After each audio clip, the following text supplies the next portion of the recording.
So Venkat പ്രഭുവിൻ്റെ got എന്ന് പറഞ്ഞ സിനിമയുടെ ട്രെയിലർ ഇന്നലെ വന്നിട്ടുണ്ടായിരുന്നു.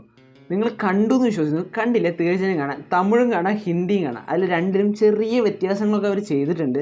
സോ എങ്ങനെ ഉണ്ടായിരുന്നു ട്രെയിലർ എന്ന് ചോദിക്കുകയാണെങ്കിൽ നല്ലൊരു ട്രെയിലർ, അല്ലാതെ ഹോളിവുഡ് ലെവൽ ടച്ചുള്ള ട്രെയിലർ തന്നെയായിരുന്നു. ബട്ട് എനിക്ക് അതിലൊരു ചെറിയ സീൻ മാത്രം ഭയങ്കരമായിട്ട് പോരായ്മ തോന്നിയിട്ടുണ്ട്. ആ സീൻ എന്താണെന്ന് അറിയണമെന്ന് നമ്മൾ ചാനൽ ആദ്യമായി കാണുന്നെങ്കിൽ തീർച്ചയായും ചാനൽ സബ്സ്ക്രൈബ് ചെയ്യാൻ മറക്കല്ലേ.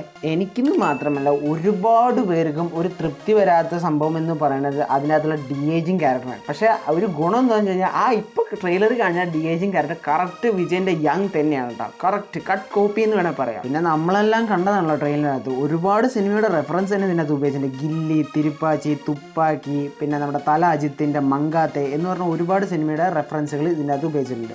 പിന്നെ നമ്മുടെ വെങ്കട് പ്രഭു റീസെൻ്റ് ഇൻ്റർവ്യൂവിൽ എന്നെ പറഞ്ഞിട്ടുണ്ടായിരുന്നു നമുക്ക് ഇതിൻ്റെ അകത്ത് ഒരുപാട് പേരുടെ ക്യാമിയോസും കൺഫേം ചെയ്തിട്ടുള്ളതാണ്. പിന്നെ നിങ്ങളെപ്പോലെ തന്നെ ഞാനും ഒരു ഹാർഡ് കോർ വിജയ് ഫാനാണ്. എനിക്ക് അടക്കം സന്തോഷം തന്നെ ഒരു അടിപൊളി ഐറ്റം നമ്മുടെ ട്രെയിലറിൻ്റെ അവസാനം തന്നെ കാണിക്കുന്നുണ്ട്. അതായത് ഒരു പുതിയൊരു സൂപ്പർ ടൈറ്റിൽ കാർഡ് വരുന്നത്. ലിയോയ്ക്ക് ശേഷമാണ് അടുത്തൊരു ടൈറ്റിൽ കാർഡ് വരുന്നതിന്.